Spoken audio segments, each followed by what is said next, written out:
Welcome to the Windows Computer and Technology channel, and I'm calling all those unsupported hardware Windows 11 users out there.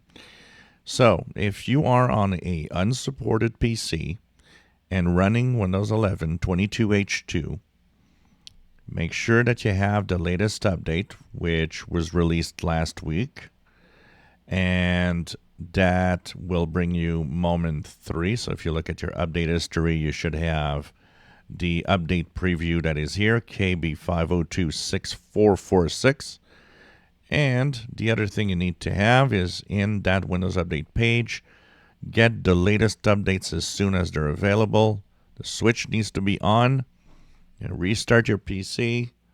And if you have done that, the question, because I'm having mixed bag reports here, which is kind of interesting, that some of you have the new features and some of you don't see none of them.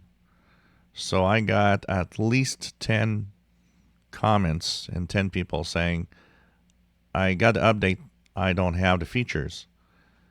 So, of course, remember that you have to turn on that switch, which I will show again to make sure that you understand that in the settings, and then Windows Update, after you have that update installed, you need to turn on to get the latest updates as soon as they're available for this to work. I have done it on my unsupported machine, which is my 10-year-old Toshiba. Features are there. So one of the ways you can easily see if you have the features, right-click your taskbar, go in taskbar settings, and go down to taskbar behavior and look at the check mark. Do you have a show seconds and system tray clock? If it's there, you do have the Moment 3. So you should have other features. Another thing that you need to check, maybe to make sure, is type WinVer to check the Windows version that you have. It should be on your Windows 11 22H2 build 22621.1778. That's the latest version. So I just want to ask you guys, because now I'm getting conflicting reports. I have seen online that there are a few websites mentioning that Moment 3 isn't there on people with unsupported hardware. Yet my old 10-year-old Toshiba doesn't have to have TPM.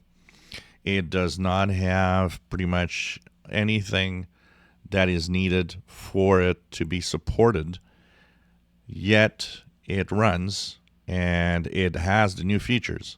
So it kind of makes me think, is it just because something's missing in the way that they installed the update? They didn't put that switch on, or what? So if you have 22H2, you're unsupported, you've installed the latest update, you turned on the switch, do you have the features? Yes or no? Please comment below. If you enjoy my videos, please subscribe, give us a thumbs up. Thank you for watching.